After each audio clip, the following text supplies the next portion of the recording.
सभी सम्मानित साथियों को जय भीम, जय भारत, जय संविधान, जय मूल निवासी। साथियों, मेरा नाम गोपाल साब्दी है।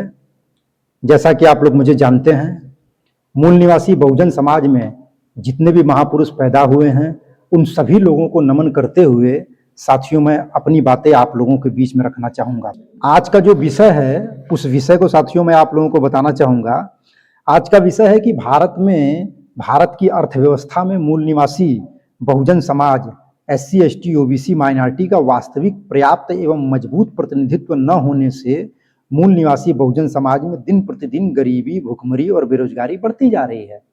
साथियों, ये आज का सब्जेक्ट है। मतलब मूल निवासी बहुजन समाज में जितनी भी जातियां हैं, चाहे वो चमार, धोबी, अहिर, खटिक, गडरिया, पासी, जाट, कुर्मी, गुर्जर, राजभर, जितनी भी जातियां हैं, इन सारी जातियों में जो वर्तमान समय में गरीबी है, भुखमरी है और बेरोजगारी है, उसका साथियों वास्तविक कारण क्या है, इस पर साथियों हम लोग चर्चा करेंगे। लेकिन उससे पहले मैं आप लोगों को एक बात ये बताना चाहता हूं कि ये जो बातें मैं आप लोगों को बता रहा हूं, ये समझदारआदमी.com और समझदारमहिला.com की तरफ से बता रहा हूं। अब ये जो समझदारआदमी.com और समझदारमहिला.com है साथियों, ये क्या है? साथियों, हमारे समाज में लाखों संगठन चल रहे हैं। पहले से ही लाखों संगठन समाज में जागृति लाने का काम कर रहे हैं। तो ये जो लाखों संगठन समाज में चलाया जा रहा है, इसकी वजह से समाज में बड़े पैमाने पर साथियों जागृति का निर्माण हुआ है। लेकिन ये जो जागृति का निर्माण बड़े पैमाने पर हो रहा है, इन सारे जागृति में भाईचारा का अभाव है। राष्ट्रीय स्तर पर हम लोगों का एक संगठित शक्ति नहीं है। राष्ट्रीय स्तर पर भाईचारा का निर्माण साथियों नहीं हुआ है। इसके लिए हम लोगों ने ये प्लान बनाया कि हम लोगों को एक मजबूत राष्ट्रीय स्तर पर संगठित शक्ति का निर्माण करना पड़ेगा। ये तभी संभव है जब जो जागृत लोग हैं वो आपस में राष्ट्रीय स्तर पर एक प्रकार की भाईचारा की भावना निर्माण करें। तो साथियों, मैं और यहाँ पर एक बात ये बताना चाहता हूँ कि इसके लिए इस देश में राष्ट्रीय स्तर पर बहुजन समाज में संगठित शक्ति का निर्माण हो। साथियों, हम लोगों ने 3 सिद्धांत बनाया।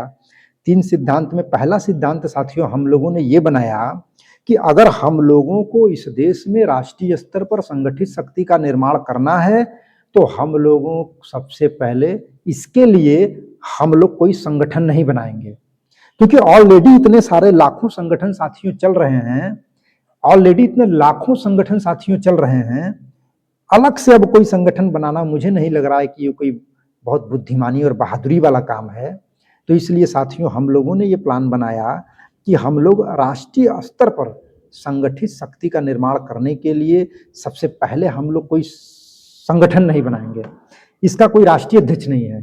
ये जो समझदारआदमी.com है, ये केवल मात्र एक साथियों ऑनलाइन प्लेटफॉर्म है जिसमें हम पूरे भारत में SC, ST, OBC के लोगों को जोड़कर राष्ट्रीय स्तर पर संगठित शक्ति का निर्माण करके एक मजबूत शक्ति का निर्माण हम करेंगे। तो ये सबसे पहला सिद्धांत हम लोगों ने बनाया। अब साथियों दूसरा सिद्धांत साथियों हम लोगों ने ये बनाया कि हम लोग समझदारआदमी.com के द्वारा या माध्यम से हम लोग किसी भी प्रकार का कोई चंदा नहीं लेंगे, कोई दान नहीं लेंगे। हम लोगों ने चंदा और दान पर साथियों प्रतिबंध लगा दिया।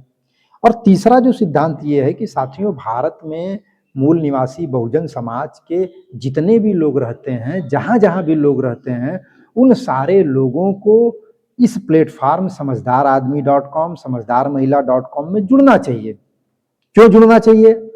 आप यहाँ पर जुड़ेंगे तो आप वर्तमान समय में जिस संगठन या जिस पार्टी में जुड़े हुए हैं, उस संगठन या उस पार्टी को साथियों आपको छोड़ना नहीं है। आप वहां पर अपने संगठन में, अपने पार्टी में लगे रहिए, वहां पर निरंतर अपने काम को बढ़ाते रहिए। लेकिन उसके बावजूद भी पूरे भारत में राष्ट्रीय स्तर पर एक भाईचारे का निर्माण होना चाहिए, एक संगठित शक्ति का निर्माण होना चाहिए। इसके लिए हम लोगों ने समझदारआदमी.com और समझदारमहिला.com का साथियों ये ऑनलाइन प्लेटफॉर्म निर्माण किया है। साथियों, अगर इस देश में हम लोग चाहते हैं कि भुखमरी, गरीबी और बेरोजगारी समाप्त हो जाए, तो इसके लिए साथियों हम लोगों को SC, ST, OBC के लोगों को, माइनॉरिटी के लोगों को आपस में जोड़ना पड़ेगा। क्योंकि हम लोग 6,743 जाति के टुकड़ों में बटे हुए हैं। चमार, धोबी, खटिक, अहिर, गडरिया, पासी, जाट, गुर्जर, कुर्मी, राजभर, नाई, विश्वकर्मा, लोहार, तमाम प्रकार की 6,743 जाति पूरे भारत में बनाई गई है। तो साथियों, इन सारी जातियों को साथियों इकट्ठा आना पड़ेगा। जाति साथियों जानवर में होती है, जाति इंसानों में नहीं होती है। ये हम लोगों को याद रखना है। हम लोगों को हमारे दुश्मनों ने जाति के टुकड़ों में बांट दिया। अब हर आदमी एक अपने आप से ऊंचा, उससे नीचा, उससे ऊंचा, अपने आप को ऊंचा साबित करने के लिए संघर्ष कर रहा है, जो कि ये गलत है। साथियों, आज का जो विषय है कि बहुजन समाज में भुखमरी, बेरोजगारी और गरीबी का क्या कारण है, साथियों इसको समझने से पहले इस देश की जो अर्थव्यवस्था है साथियों, हम लोग उसको समझेंगे। तो सबसे पहली बात यह है कि अर्थव्यवस्था किसे कहते हैं। अर्थव्यवस्था किसे कहते हैं? अर्थव्यवस्था वह सामाजिक व्यवस्था है जो हमें यह बताता है कि किसी देश या क्षेत्र में वस्तुओं और सेवाओं का उत्पादन, वितरण और उपभोग कैसे होता है। अर्थव्यवस्था में 3 चीज आती हैं। सामान को बनाना है, सामान को बांटना है और सामान का उपभोग करना है। तो इन्हीं 3 चीजों पर साथियों हमारी अर्थव्यवस्था टिकी हुई है। उत्पादन, वितरण और उपभोग। दूसरा जो सबसे महत्वपूर्ण बात है कि अर्थव्यवस्था के प्रकार क्या है। साथियों, हम लोगों को इतिहास में ये या वर्तमान समय में ये पढ़ाया जाता है कि भारत की अर्थव्यवस्था जो है कितने प्रकार की अर्थव्यवस्था है, जिसमें 3 प्रकार की अर्थव्यवस्था बताई जाती है कि अर्थव्यवस्था 3 प्रकार की है। पहला है पूंजीवादी अर्थव्यवस्था, दूसरा है समाजवादी अर्थव्यवस्था, तीसरा है मिश्रित अर्थव्यवस्था। तो साथियों, ये तो हम लोगों को किताबों में पढ़ाया जाता है, लेकिन अगर हम लोगों को, बहुजन समाज के लोगों को अपनी आर्थिक समस्या का समाधान करना है तो हम लोगों को इन 3 अर्थव्यवस्था से ऊपर हम एक विचारधारा को जोड़कर साथियों बात करेंगे। साथियों, विचारधारा के आधार पर भारत में कितने प्रकार की अर्थव्यवस्था है। तो हमारे महापुरुषों ने जो आंदोलन चलाया, तो हमारे महापुरुषों ने ये बोला कि भारत में 2 प्रकार की विचारधारा काम करती है। साथियों, दुनिया में विचारधारा राज करता है, व्यक्ति राज नहीं करता। जिन लोगों की विचारधारा समाज में स्थापित होती है उन्हीं लोगों का राज चलता है। तो जो विचारधारा है वो 2 प्रकार की भारत में विचारधारा है। पहली विचारधारा है मनुवादी विचारधारा और दूसरी विचारधारा है मूल निवासी विचारधारा, समतावादी विचारधारा। तो जो मनुवादी विचारधारा है वो ऊंच नीच, भेदभाव, पाखंड पर टिकी हुई विचारधारा है। जो बहुजन समाज की जो मूल निवासी समतावादी विचारधारा है वो भाईचारे पर टिकी हुई है, न्याय पर टिकी हुई है, बंधुता पर टिकी हुई है। तो साथियों, इसमें समानता है इस भाईचारे में। तो जिस तरह से हमारे महापुरुषों ने ये बताया कि भारत में 2 प्रकार की विचारधारा है, पहला मूल निवासी विचारधारा और दूसरा मनुवादी विचारधारा, ठीक उसी प्रकार से भारत में 2 प्रकार की अर्थव्यवस्था है। तो विचारधारा के आधार पर साथियों 2 प्रकार की अर्थव्यवस्था है। पहला है मनुवादी अर्थव्यवस्था और दूसरा है मूल निवासी अर्थव्यवस्था, समानतावादी अर्थव्यवस्था, या जिसको बहुजनवादी अर्थव्यवस्था भी हम लोग बोल सकते हैं। लेकिन साथियों, मनुवादी व्यवस्था बड़े पैमाने पर स्थापित है, जिसकी वजह से गरीबी, भूखमरी और बेरोजगारी है। अगर हम लोग चाहते हैं कि इस देश में SC, ST, OBC और माइनॉरिटी के लोगों का राष्ट्रीय स्तर पर संगठित शक्ति का निर्माण करने के बाद इनकी भूखमरी, गरीबी और बेरोजगारी का साथियों समाधान कर दिया जाए, तो इसके लिए हम लोगों को मूल निवासी अर्थव्यवस्था का निर्माण करना पड़ेगा। हम लोगों को मूल निवासी अर्थव्यवस्था का निर्माण करना पड़ेगा और इस देश में साथियों मूल निवासी अर्थव्यवस्था का निर्माण किया जाए, ये बहुत जरूरी है। हम लोगों ने दिल्ली में साथियों 300 लोगों की बैठक करके ये तय किया कि अब हम अर्थव्यवस्था के ऊपर काम करेंगे। भारत की अर्थव्यवस्था में SC, ST, OBC और माइनॉरिटी का प्रतिनिधित्व होना चाहिए, ऐसा साथियों हम लोगों ने प्लान बनाया। लेकिन बहुत सारे ऐसे लोग हैं जो हम लोगों से संपर्क करते हैं और हम लोगों से, बहुत सारे लोगों ने मुझसे संपर्क किया और मुझसे पूछा कि हमने बहुत प्रयास किया, हमने करोड़ों रुपया लगाकर व्यापार किया, बड़े बड़े मॉल खोले, बड़ा बड़ा फैक्ट्री लगाया, लेकिन वो फ्लॉप हो गया, वो बंद हो गया, तो इसके लिए हमें क्या करना चाहिए। तो साथियों, इस पर बड़ी ही गंभीरता से हमारी रिसर्च कमेटी ने साथियों रिसर्च किया तो बहुत ही शोध के बाद साथियों हम लोगों ने एक रिसर्च करके एक मैटर निकाला, जो साथियों मैं आप लोगों को बताना चाहूँगा। सबसे पहले जो अ, व्यापार करने के लिए हमारा आदमी जब भी कोई व्यापार करने जाता है, तो उसके लिए कंपनी बनाता है। चाहे वो कंपनी हो सकता है, फर्म हो सकता है। तो वो एक कंपनी बनाता है, उसका रजिस्ट्रेशन कराता है, एक सीए को हायर करता है, जिसमें उसका पैसा खत्म होता है, जिसमें उसका पैसा चला जाता है। तो इस तरीके से दूसरा वो अपना एक ब्रांड डेवलप करता है, उसका भी उसमें पैसा लगता है, फिर उसकी निगरानी करनी पड़ती है, उसका भी उसमें पैसा लगता है। उसके बाद साथियों फिर वो मैन्युफैक्चरिंग यूनिट लगाता है, मैन्युफैक्चरिंग यूनिट में भी उसके काफ़ी पैसे लगते हैं। फिर उसके बाद साथियों मैन्युफैक्चरिंग यूनिट कैपिटल के बगैर लगता नहीं, तो उनका कैपिटल भी लगता है, मतलब पूंजी भी लगती है। और बिजनेस को अगर बड़ा करना है तो साथियों उनको पूंजी और ज़्यादा लगाना पड़ता है।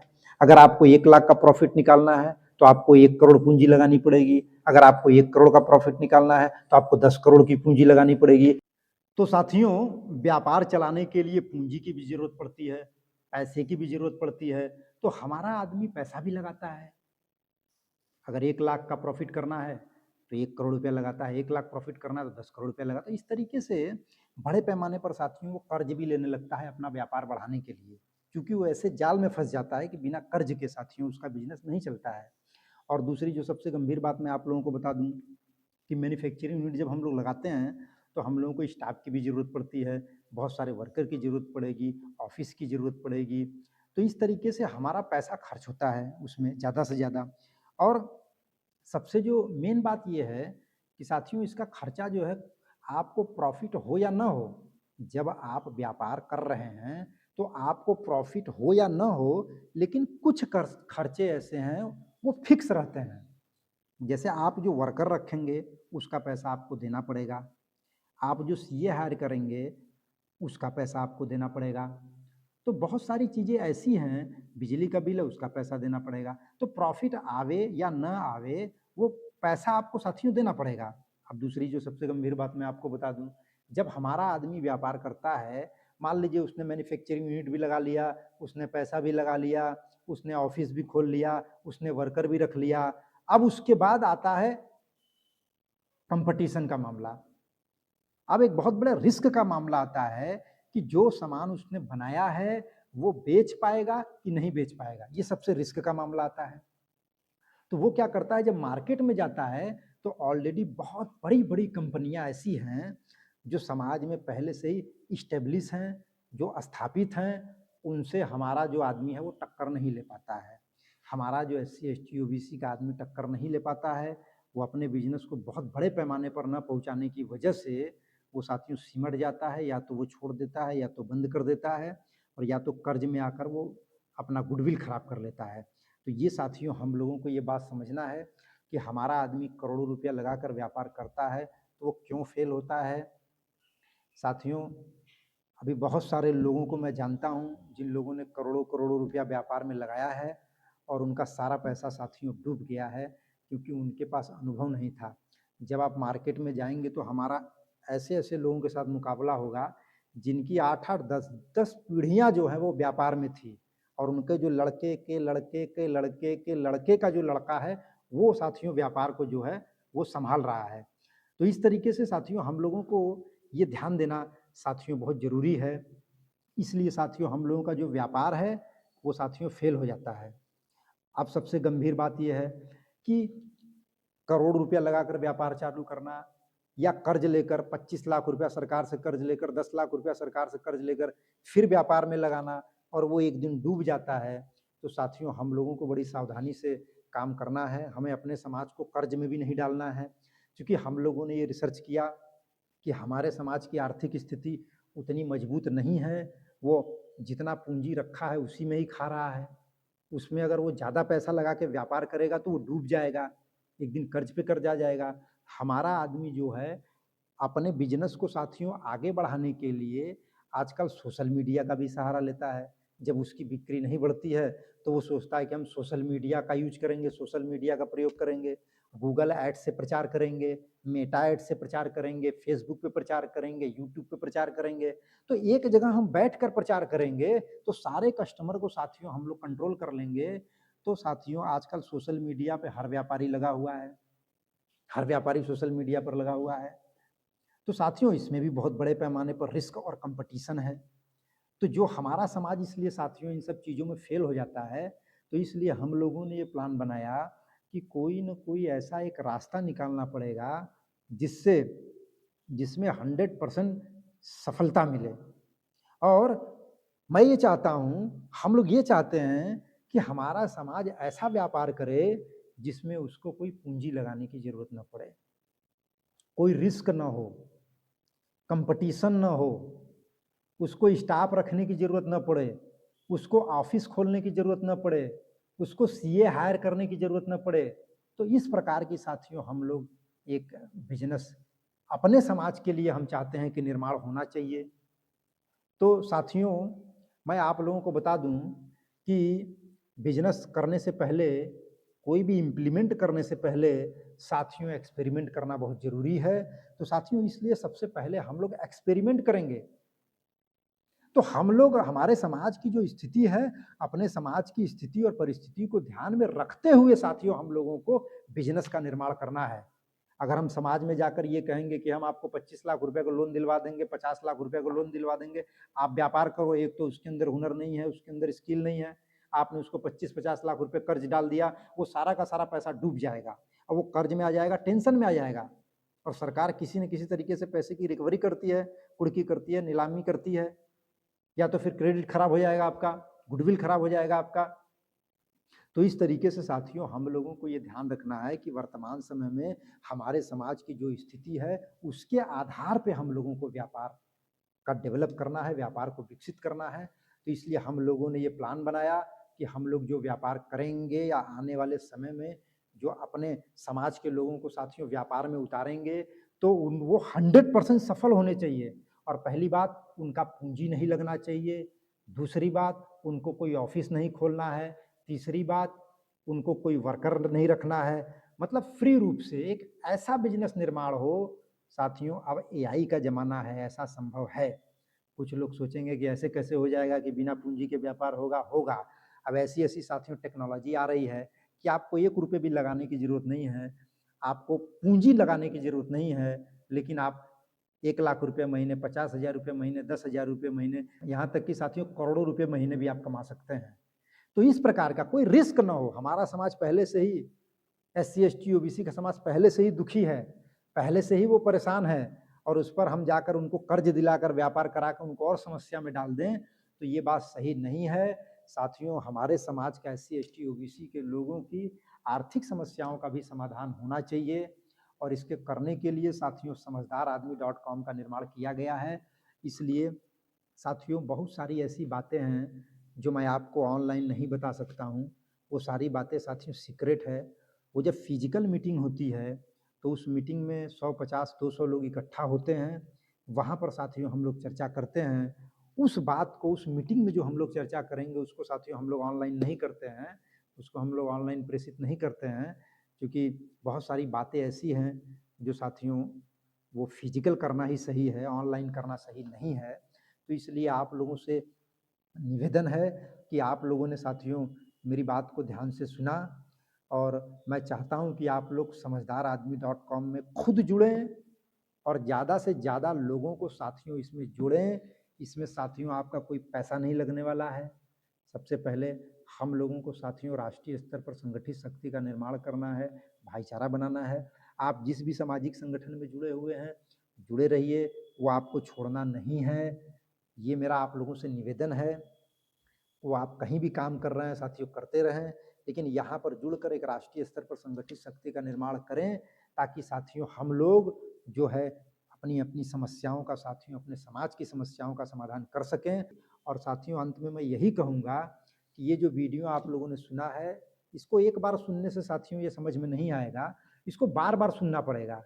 और बार-बार सुनिए और अपने मित्रों को, करीबियों को जो भी हो उसका लिंक भेजिए और लिंक भेजने के बाद उनको फ़ोन करके स्पेशली बोलिए, इंडिविजुअल उनको भेजिए लिंक, ग्रुप में तो बहुत सारे मैसेज आते रहते हैं तो पता नहीं चलता।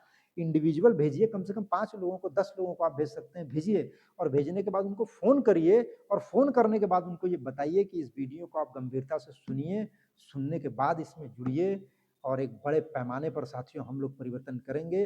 अगर आप लोगों का साथ और सहयोग रहा तो साथियों हम लोग हमारे महापुरुषों का, चाहे वो डॉक्टर बाबा साहब अम्बेडकर हों, छत्रपति साहू जी महाराज हों, ज्योतिबा फुल्ले हों, नारायणा गुरु हों, पेरियार रामास्वामी हों, जितने भी हमारे एससी एसटी ओबीसी के महापुरुष हैं, उन लोगों का जो अधूरा मिशन है साथियों हम लोग मिलजुल के पूरा करेंगे। इसलिए मैं यहीं पर अपनी बात को साथियों विराम देता हूँ। आप लोगों ने मेरी बात को ध्यान से सुना, इसके लिए आप सभी लोगों का आभार। धन्यवाद। जय भीम, जय भारत, जय मूल निवासी, जय संविधान।